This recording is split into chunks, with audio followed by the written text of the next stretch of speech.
Storm. How are we familiar with these two players? Well, let's break it down. Eric Froehlich, pro player. Right. Team Channel Fireball, multiple Pro Tour top 8s, a very skilled magician. Yeah, Michael Majors, I think, as we said before, kind of one of the sleeper pro players. Actually, with a resume, I believe, having been to, I want to say most of the Pro Tours in the last 2 years, was in Valencia. You know, an established player in his own right. He's on Storm here, which certainly has been one of the takeoff decks of the tournament. And a lot of the places where you see him, we saw him in the Open Series when we were in Atlanta, actually, playing Naya Hexproof and Standard, then making the top 8 in the Legacy portion. So he had a nice weekend there.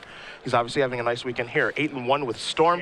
Again, playing against Pod, 2 decks that we expect to see a lot of over the course of this tournament. We saw this a little bit yesterday between Brian Bronwyn and Godennis, which BBD actually ended up winning that match. Godennis was on Storm, BBD was on Pod. And we'll see if that result is kind of the same here, as the Serum Visions will start things off here, on day number 2. Yeah, well, one of the things that was key to Brian's victory there is he naturally drew a turn 3 combo with Malira. Malira is a deck that is typically not a turn 3 combo deck, but it does have the ability to turn 3 an opponent, and especially in game 1, that's something that Eric's going to have to try to hit a turn 3, maybe a turn 4, but on the draw, this can be a difficult game 1 for him. Now, the thing here, we've seen a lot of different Malira lists over the course of this weekend. When we watched Luis Scott Vargas play against Shahar Shenhar in the middle of the day yesterday, we saw that Luis had the Archangel of Thune Spike Feeder combo. We saw that BBD did not, along with some other pod players like Josh McClain. Froehlich has it here, so it looks like it may be a Team Channel Fireball thing where these guys are playing that combo. Yeah, Channel Fireball seems to be playing that combo. Face-to-face doesn't seem to be playing it. What's important for Michael Majors is that neither of the teams are main decking the Canonist. Yes. We're going to see a Gataxian Probe here from Majors. See what Froehlich's working with. He's got a Qasali Pride Mage, an Abrupt Decay, a Malira, which is the singleton, along with an Overgrown Tomb, a Forest, and a bit of a mystery card off on the edge. I believe the last one's a Ranger of Eos, Yes, which is important because it's the second combo piece, because with its ability to find Viscera Seer. So he has the Seer, though it'll take him a little mana to get there. He has the Malira. He's just lacking a Kitchen Finks or a Red Cap to get that fast kill that he needs in the matchup. Now, two of the ways that the two win conditions for Storm. They've got Pyromancer Ascension, they have Past in Flames. They kind of go crazy with each one of those. Well, the Pyromancer Ascension part is taken care of in 2 ways, with the Pride Mage and the Abrupt Decay. So if Majors was leaning on that to get the job done, that's obviously not going to work this game. So yeah, if I'm looking at speed, my guess is that Eric's looking at a turn 5 hand here. Granted, Storm, without disruption, will certainly race a turn 5 hand. But if Eric's can slow him down 1 or probably 2 turns, I think Eric can turn the corner and get his combo off first. Now, when you have a copy of Pyromancer Ascension in your hand, you probe your opponent, you see if they have Qasali Pride Mage and Abrupt Decay as a Storm player, and I know you like to play combo. Do you just play the Ascension anyway and just say, you know what, whatever? You know, no. And I think Majors is doing the exact right thing by not playing it and passing back the turn. You see cards like Ranger of Eos. At some point, Eric's going to, if he wants to get that Viscera Seer, Eric's going to have to tap out for Ranger of Eos. And when it does, the Storm has the ability to tap out, make Ascension, and combo with Ascension in the same turn. What Eric's doing here, which is pretty heads up, is that he's playing this, while he doesn't want to play Abrupt Decay and leave up 2 mana for Decay, he can leave up 1 mana for Pride Mage and have the same effect. Yeah, he could have attacked for 2 there, the double Exalted Trigger, 1 from the Hierarch, 1 from the Pride Mage. Chose not to, and she mentioned wants to leave the 1 mana up to take care of Pyromancer Ascension, basically saying this isn't like a real damage race. Like, I'm not really trying to blitz you and kill you as fast as you can. Yeah, Eric's not going to get there with incidental damage. He's going to have to find the combo, so that hit with Noble Hierarch doesn't really matter. On top of that, it is perfectly reasonable for Storm to make a 3rd land and do the entire combo in 1 turn. We're going to start this turn off with a Manamorphose. Manamorphose, starting the turn, oftentimes leads to maybe a combo turn. Now, I would be surprised if that's what we see here, but we'll find out. Manamorphose to begin, a Shivan Reef, the draw off of that. Yeah, I think so. Majors had a 3rd land. He didn't have a 4th one yet. I think he wanted to sculpt his hand better. One of the things that you see is he has the Desperate Ravings. That's an inclusion of which a lot of the Team Star City game, Team Channel Fireball Pantheon was playing in the Pro Tour. And we see here is actually is going to try to start a Storm line. But you're absolutely right. Manamorphose a lot of times is used with a ritual. It's used to convert your red mana into blue. It's versatile because as we see here, what Majors can do with it is he can just lead it off to cycle and get better information when he starts his combo turn. So I mean, we might be working towards a Grape Shot turn. That's exactly what he does do, is he Grape Shots everything, clears off the board, takes care of the Noble Hierarch and the Qasali Pride Mage, and now we're going to see a Desperate Ravings. So he's doing a little bit of action here. Yeah. It's the value Grape Shot. It's one of the lines that you don't always see played in Storm. It's especially good against Hate Bears and disruptive cards, and you see that Major's pulling that off there to take care of Pride Mage. And you see him cast Desperate Ravings as well. Maybe his goal was, hopefully, I discard this this Pyromancer's Ascension that I know is not going to do very much this game, as Froehlich's going to play an Overgrown Tomb, take 2. This is a Birds of Paradise. That is a Malira, so he's working his way towards the combo now. Yeah, he's working his way towards the combo. He's giving Majors 1 turn of tap outs. He figures if Majors actually burn through a Grape Shot and a Ritual, it's unlikely that off of Desperate Ravings, Majors has found an entire combo. So this is the turn he's going to take down defenses. If Majors doesn't capitalize on this, he's got to assume that this Ascension is going to be dead.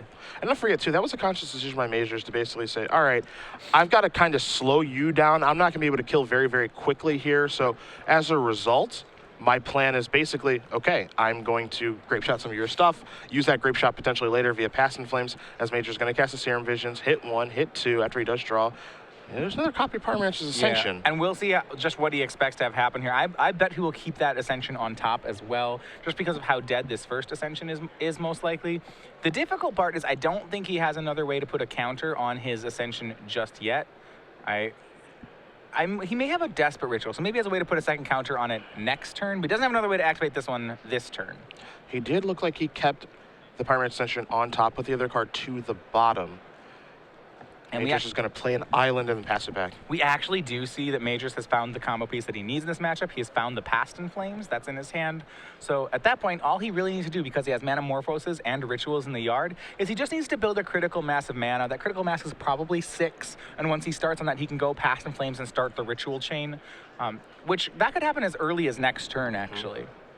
And I do like the play here from Majors of playing Pyromancer's Ascension, getting a counter on it, because it forces Froehlich's turn of, all right, I have to Abrupt Decay this, I can't build my board anymore, and I have to get that stupid thing off the table. I think it's a really smart play by Majors, because it's, time walking I don't think is the right word, but it just makes it so that Froehlich has to do a certain thing on his turn. Yeah, it's forcing a play on Froehlich's turn, and time walking's not a terrible way to describe it. Froehlich couldn't advance his own game plan. He couldn't even wait an instant speed the Abrupt Decay on Majors' turn, because Storm actually has the ability to, at instant speed, put on a second counter and generate a significant amount of value.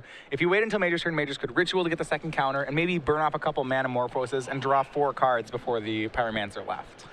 Now, one thing that's going to happen with as you see a Chivalry to start Majors' turn is, as we get deeper into this tournament here, you know, we're going to see some pretty good Storm players. And, you know, this is a particular game where the Gitaxian Pro gave Majors a lot of information and basically saying, okay, I have to play this game a certain way. You know, I have to play this Pyromancer's Ascension. It's going to die. I have to keep going. I'm going to have to work my way towards a minor Grape Shot that I'll use later over the course of the game. So it's not going to be as simple as, oh, yeah, turn 3, whee, all these spells and kill you. Well, and that's the, yeah, so that Storm does have the, you know, the turn 3, all my spells and kill you draw. And it is a good of a Storm player to recognize when that's the line you have. What Majors has done here is he knows that he doesn't have that line. And when you have a Past in Flames hand, what you're actually doing is you just need to put a lot of things in the graveyard and hit 6 mana. So we are going to see a Past in Flames get cast here. There is some mana floating from that Desperate Ritual. You saw him tap a certain way with the Chivalry. If he does have an island, but it looks like he has a red mana floating as well. So now he's going to go through the iterations to figure out, okay, what can I do? What do I need to start with? In the graveyard, Gitaxian Probe is still free. Yes. As you do know, and then he does have other rituals to cast. He also has a Manamorphose hanging out there, so even though he has to use Desperate Ritual, and this is going to be a bunch of red mana, he can convert the red mana into different colors, oftentimes blue, to be able to cast a bunch of those cantrips. So Majors is basically declaring, all right, I'm going to attempt to, quote, go off, unquote. Yeah, and that's what almost certainly what he should be doing here. The question is, at what point does he want to sneak that Ascension into play, if at all? Because he has to start on that Desperate Ritual, it means that he doesn't really have any spells that have a second copy in the yard. And so he has 3 red in his mana pool right now. I do like that he's starting on Gitaxian Probe so that he can be more informed when he makes this decision. Shriek Maul, Ranger of Eos, and Eternal Witness are the cards here that Froehlich does have. None of those obviously entirely relevant in this situation as Majors draws a sleight of hand. Gitaxian Probe gets removed from the game, as all of those cards that Majors does cast from his graveyard will be exiled. So he's got to tread pretty carefully because he only gets really a one-shot at these. I suppose he could, you know, plan on using that Past in Flames and flashing it back and all that stuff later. Yeah, I wouldn't be surprised. Right now he has 3 red. I wouldn't be surprised to see a line like Manamorphose, 2 of it into blue, play Pyromancer Ascension, cast Serum Visions, get a counter on Ascension past turn. Okay, and then that actually forces Froehlich's hand again of Eternal Witness, get back, maybe Abrupt Decay, kill that. And then, again, that's Froehlich's turn, which you're okay with still. Yeah, and Froehlich doesn't even have the mana right now to make that play. He would This have is to true. top deck a land to do it. Yeah. So if you're doing that majors, you have two. If you do a line like that, then there's two things that'll happen. Either one, you'll get your opponent's entire turn, or two, your opponent won't even kill your Ascension. And Yeah. he's probably not going to kill you this turn. I assume if he doesn't hit that 5th land, that majors can win on the untap. He's another Desperate Ritual cast, so he goes up from 3 to 4. Now here's going to be a Manamorphose. Some Right. blue mana will probably be floating around in there. He will draw a card. That card drawn is a mountain, so he's got 2 red, 2 blue floating. Right, yeah. Right, okay, so he has 2 red, 2 blue. There's a Visions. This will leave him with 2 red and a single blue. So he has chosen not to cast the Ascension in this window here, which to me says he wants to combo this turn. See a Goblin Electromancer and a Sleight of Hand are the cards he's looking at for the Serum Vision Scry. Again, 2 red and a single blue mana floating, so he can't cast other Serum Visions. He can also flashback Desperate Ravings. Now, of course, he can flashback Desperate Ravings for a red and a colorless as opposed to the flashback cost due to Past in Flames. Right, and he'll certainly want to do that. The blue mana is your premium mana in this deck. One thing, his Storm is at 7, so he's got a ways to go here. What he actually has to find is if he can find another Grape Shot. That will be enough, because he can cast that Grape Shot and then cast the one out of his yard, and we're at the point where that's pretty much going to be lethal. Uses the other blues. Now he's got 2 red floating, plays another Serum Visions, draws a card, and it will be scrying 2. He's going to leave them both on top. Here's a Grape Shot. This will be for a pretty large amount, and we'll see he's actually going to go, all right, take 2 to the Malira, 1 to the Birds, rest is going to go up to you. And again, these are just kind of baby Grape Shots. This isn't any crazy thing that he's doing here. He's just whittling away Eric's forces. And don't forget, we know the cards in Froehlich's hand. Ranger, Viosh, Shriek Maul, 2 cards that don't have a huge impact in Eternal Witness, which is pretty slow, honestly. Yeah, one thing, though, that does set Michael back is he didn't get that window, like I said, to sneak in the Pyromancer Ascension, and he did get rid of most of his graveyard there. So he is going to have to reset. He did draw a lot of cards there, so that's not the worst. It probably will only take him 1 or maybe 2 turns to rebuild his hand. Froehlich plays an Eternal Witness. He's going to get back that copy of Abrupt Decay. Now, in Major's hand, he's got a couple of cantrip effects in his hand, but the 2 cards that are very important here, Goblin Electromancer and Pyromancer's Ascension. Both of those cards really tax that singleton Abrupt Decay, and now you're in this situation here, Froehlich, of, all right, which one do I kill? Well, if you're Majors, you'd lead off on the Electromancer, because the real prize is the Pyromancer Ascension based on his hand. His hand has a lot of 1-mana blue cantrips. Electromancer doesn't actually make those cheaper. So what Major's going to do is he's going to throw both of them out. And he's going to make Froehlich make a decision. Yeah. The dangerous part about leaving Electromancer is Majors already has a Past in Flames in the graveyard, and Electromancer is great at doing Past in Flames kills. Yeah. Basically a walking ritual effect in this deck. It's honestly so much more, and it's really going to tax Froehlich here. He's got a decision to make. Do I kill the Electromancer or do I kill the Ascension? This is a kind of a damned if you do, damned if you don't situation. I'm interested to see exactly what the Channel Fireball Pro is going to do. He's going to take the easy step first. Get in with the Witness. And he has Shriek Maw, so if he has that land, he actually doesn't have to, he can do both. Yep. But he doesn't. So now, I think this is the right way to play it. You take, you give Majors an Ascension, which is dangerous, but you say that, you have to combo it right now. Yeah. Majors hasn't built up an entire graveyard yet. He has a Sleight of Hand, a Desperate Ravings, and I believe that's it for spells in his yard right now. Yeah, nothing crazy going on in his graveyard right now. He obviously has the Past in Flames that he can flash back, but he's going to play a Scalding Tarn, he's going to search around, he's going to go down to 8. Again, Froehlich actually getting a little bit of use out of that Shriek Maul to take care of the Goblin Electromancer, but didn't have 4 mana to be able to take down that and the Pyromancer's Ascension with the Abrupt Decay that he has in his hand. So Majors, again, has this free turn, essentially, where Froehlich is tapped out. He has access to 7 mana, an Ascension that doesn't have any counters on it just yet. Yeah, I may have to eat my words when I said Malira has no interest in, incremental damaging all the way this game.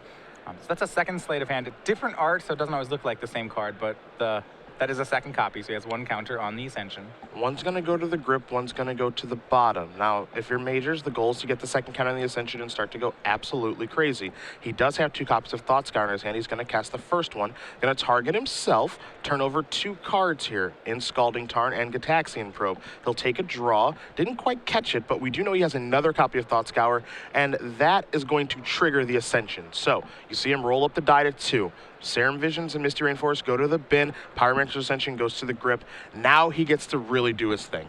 Yeah, well, he has a Manamorphose left in his hand. That's the only card he has. That card is great when doubled, and I believe should be enough to set up this Past in Flames. So this will make 4 mana. Manamorphose is probably the spell that, when doubled, is the most unfair in the deck. Yeah. Pay 2 mana. It's you net 2 mana and you get an extra card for nothing. And you get all the colors. And you get whatever colors. Yeah. You want. It's actually just broken. There was a little bit of talk about maybe this needs to be the card that's banned after the results of the Pro Tour. I felt that was ridiculous. I felt that was a little bit That's hasty. ridiculous. Yeah. But it is very, very good when you are going off, as Majors does draw 2, adds 4 mana to his pool. We'll get the colors here so you guys have a better idea at home. And it is 2 blue and 2 red. And now you see him analyzing his graveyard. He's going to play a Serum Visions. This is, again, going to happen twice. So you're going to see Majors draw a card, scry, then draw a card and scry again. Yeah, and this is almost lights out for Froehlich. What Majors wants to find is just, if he finds a ritual, he's off to the races. He didn't find one of the red rituals here. He has the possibility to take a Manamorphose, which is very close. We'll see if he takes it or not. And I think he's going to. He's going to resolve the second Serum Visions, and as you mentioned, the Manamorphose is going to go to his hand. He looks at his he looks at his Sleight of Hand and his Shivan Reef, how he wants to scry with the second copy of Serum Visions. Yeah, so he rather than taking 2 blind draws off the Manamorphose, he's choosing to make one of his draws as Serum Visions. That to me says that he is confident right now in his ability to go off. You see that 4 mana. This Manamorphose in his hand will put him up to 6. So he's at 5. I believe he's at 5. He's at 5 right now. He's at 1. Yeah, he's at 1. Sorry, he's at 3, and that Manamorphose will put him to 5, right? And he plays an Electromancer, so that put him from 3 to 1, and the Manamorphose is only going to cost 1. Yeah, if you thought Manamorphose was broken with Ascension, it's even better with Electromancer. So he does resolve Manamorphose. Now, one thing as we're watching Major storm off here, he'll draw 2 cards, is just the interaction between the copies and how Grapeshot works. Now, so for some people who are new to Storm, the Pyromancer Ascension makes copies of the cards, so it doesn't add to the Storm count. Yeah, it just adds 1 to the Storm for the most part. All right, so Majors does actually have the combo put together here. He has 4, and you see they're scooping to that. So I'll run through what he said, most likely. So he has Past in Flames. Because it costs 1 less, he can cast it for 3.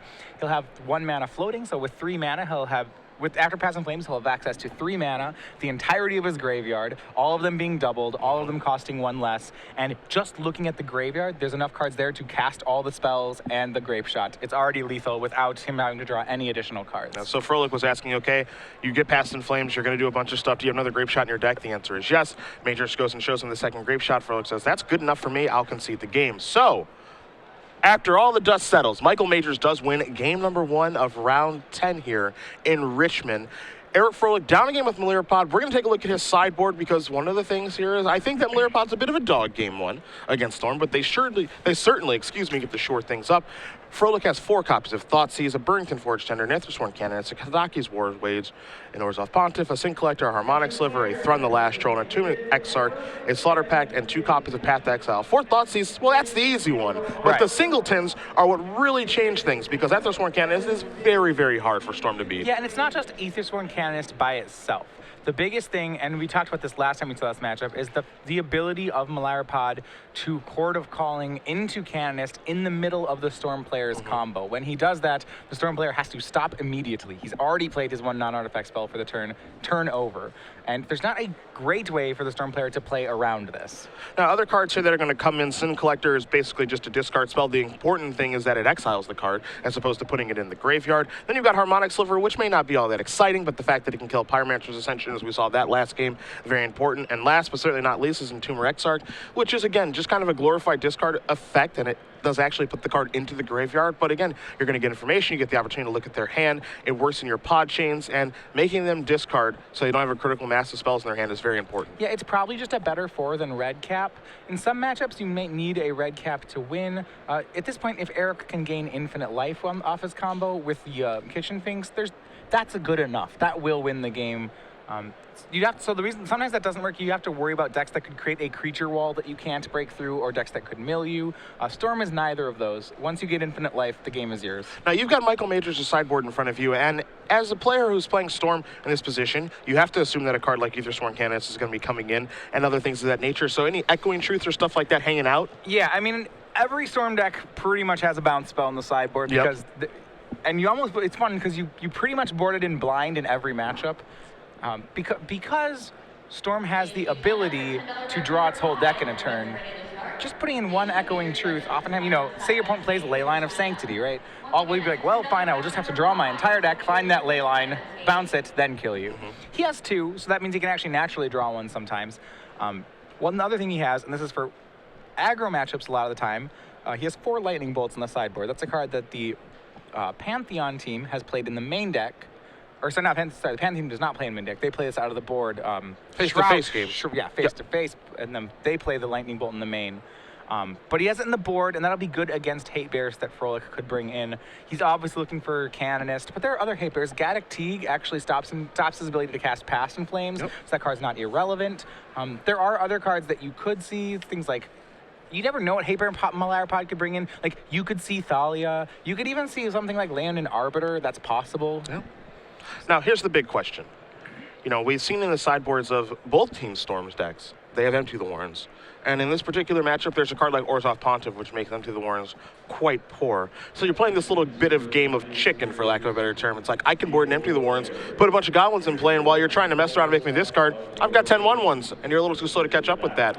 So is that a reasonable plan in this particular matchup where Froehlich has a bunch of creatures in his deck? Yeah, I think... So Empty the Warrens has been the plan B for Storm decks for quite a while, and I think as cards have gotten stronger and stronger, that plan has become more and more suspect. A lot of the times there are a lot of situations where 10 Goblins actually just doesn't win the game. Even though, even though the tokens are amazing in that situation. Great looking tokens. Great looking tokens, They but are. sometimes, but you need a lot of them if you want to win. Yep. It's still a really good weapon against discard decks because you can't, they attack your critical mass things, they'll take a lot of cards. What that lets you do is, start turn 2, throw off 4 rituals, make it empty, 10 goblins go. Now you're immune to discard. Where certainly a grape shot for 5 would have been very unimpressive right there. That's true. So that's what MT is used for. And granted, Eric's going to board in Thought Seizes, but I don't think at his heart he's still not a discard deck. He's not we're thinking about things like Jund, which you'd want to empty against. Yeah. Now, and on the other side of things, if you're Froehlich, it's not a huge cost to have a Pontiff in your deck. You can cut a different bullet and have Pontiff to make sure that you don't lose something like that. Right. Which is a positive, as we do see Froehlich going to play a Razorverge Thicket into a Birds of Paradise. He'll pass it back to Majors, who's going to play a Gataxian Probe. So let's take a look at what Froehlich is working with. You're going to see a Kitchen Finks, a Chord of Calling, Overgrown Tomb, a Godless Shrine, and the most important of them all, a copy of Thoughtseize. Yeah, this hand is excellent. So it has a Thoughtseize, as you said, that's great.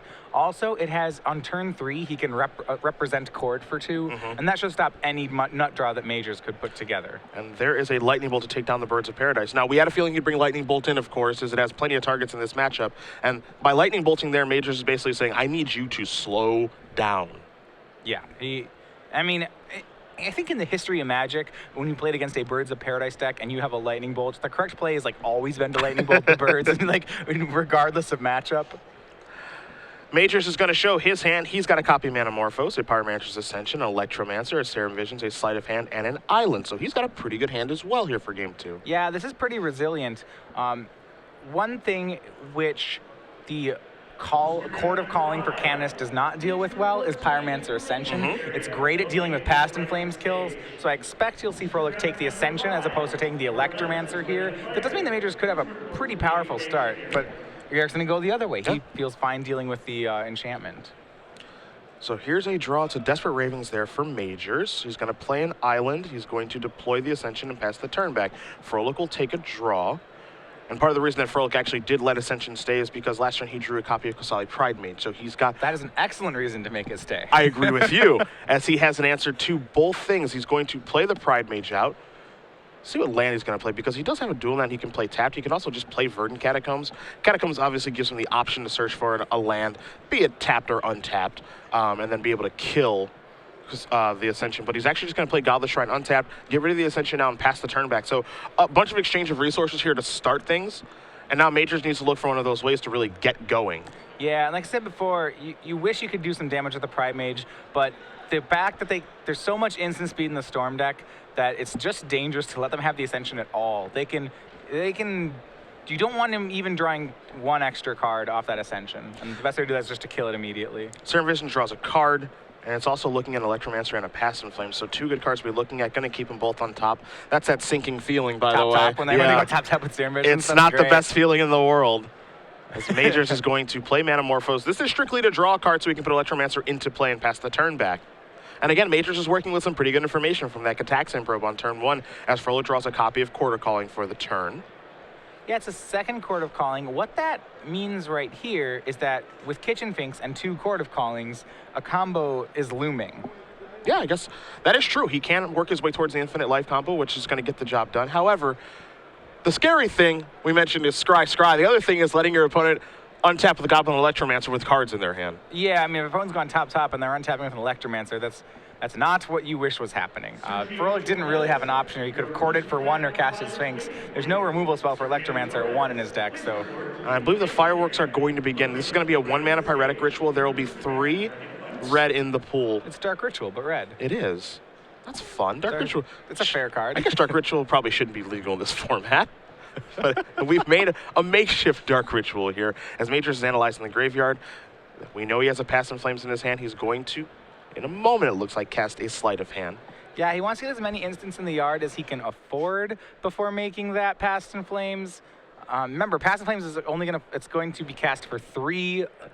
Electromancer's excellent with a Past in Flames skill, and you'll see that demonstrate here. And I mean, I'm really not kidding. It's great with Past in Flames. It's past in Flames time now, and this is so a key play here. He's going to cast Past in Flames. Explain this. This is interesting. He's responding to his own Past in Flames with Desperate Ravings. That's so he can get more cards in the graveyard before Past in Flames resolves. But he has to do it in this order because he doesn't want to discard the Past in Flames to Desperate Ravings. Okay. Gonna discard Scalding Tarn. Desperate Ravings resolves. Now, Past in Flames resolves. This is still on the stack. He's going to cast Pyretic Ritual. Really, really nice sequencing here for Majors. Yeah, he's getting full value out of this Past in Flames. He now has 3 red in his pool. So this means when the Past in Flames resolves, all these things are going to have flashback. Remember, this is already 4 spells this turn for Majors. This turn is looking more and more like a combo turn. And again, the reason that he has to cast the Pyretic Ritual with Past in Flames in the stack as well is because now that Pyretic Ritual has flashback as well. So he's able to do all these things. Because had he let Past in Flames resolve and then cast the Pyretic Ritual, he only gets 1 use out of it as opposed to 2. So he's going to add a bunch of mana here with the Ritual. Now he's going to cast Mana Morphos. Obviously, he's going to work his way towards some blue mana in the old mana pool here. Yeah, he drew a Pyromancer Ascension. The big thing is that he has not found a Grape Shot yet. So he may have to Ascension here. He doesn't actually doing very well on the I have lots of cards with the same name front. You saw already burning off that Pyretic Ritual. That was the only card he actually had doubles of. It's a very diversified graveyard right now. Yeah, that'd be good if he had extra copies in his hand of these things. Looks like he's going to go with the Serum Visions. Right. That card digs the most. He just needs to find a Grape Shot or extra copies of cards in his graveyard. Now, there's a backup. You saw the cards there. He's looking at the scry. There's a Cataxian Probe among there, and there's a Cataxian Probe in the graveyard. So that can get you 1 counter. Right. He needs to work his way towards 2 counters here. Yeah, so it'll be interesting if he see, he has a Serum Visions there as well. He doesn't actually have a way to draw right now. I mean, he has Desperate Ravings, which he's going to have to do to hit those. So you see him really taking a look at those scry cards and what he wants to do. Again, he could put those both to the bottom and then draw a mystery card with the Cataxian Probe. He can, or leave them both on the top. Yeah, I was going to say that he probably leaves them both on top because they both replace themselves already. There's it's leaving them on top is pretty equivalent to putting them on the bottom because you're going to get the 2 cards under them no matter what you do. And now, Desperate Ravings is going to occur here. Again, the flashback cost, he can pay the normal flashback cost of 1 red, but it's actually only just a single red because of Electromancer. Electromancer's really good with a Past in Flames skill. Just very good. And now he will be discarding momentarily. You see Froehlich get the die ready, help him randomly discard a card. It'll be the first one. That's going to be a Serum Visions that goes to the bin. It's a pretty good one if you're Eric Froehlich. Means that Major's his only draw spell is this attack. Well, yeah, sorry, he has a Sleight of Hand in hand. He has a Sleight of Hand, but he's running out of draw spells. Yep. It's possible he can brick here. Probe will draw him a card. He finds, a Serum Visions. And now we're off to the races. that was counter number 2. Yep. The question will be how much blue mana Majors actually has right now. He got 4 off that doubled Mana Morphos. So that is my assumption, I think he's fine. But you do see he's taking his time here a little bit. So, again, we don't know exactly how much blue mana he does have floating. He is analyzing his graveyard, looking at a Serum Visions, a sleight of hand, and a Goblin Legendmancer in the grip. There is a Serum Visions, we think. We know. Yeah. This is going to tick that up to 2. He's going to draw a card. That's a Shivan Reef. Grape Shot and Desperate Ritual are the cards he's looking at now. Grape Shot's on top, and we're going to stay on top there. And now we're getting very close to the combo point. So what he will probably do is just cast a few more spells, get that Grape Shot, cast Grape Shot, flashback past and flames, cast Grape Shot. You make it sound so easy. Well, at that point, that's only 3 spells. And 2 of them are the same card. But you made it sound so easy. He's going to play Shivan Reef as he did not play his land yet for the turn. He's going to flashback attacks and probe again. He can do that with Phyrexian mana. Right. Take a look at Froehlich's hand. He says your hand doesn't matter. He saw him draw 2 cards. There's a Desperate Ritual. There is a Grape Shot. He's probably saying that I have the Grape Shot, here's Past in Flames, I have some rituals, and that'll do it. Michael Majors defeats Eric Froehlich 2-0. Storm defeats Melirapod, but the thing that I think of most with that matchup is that guy on the right knows how to play Storm. Yeah, it's just that easy, right?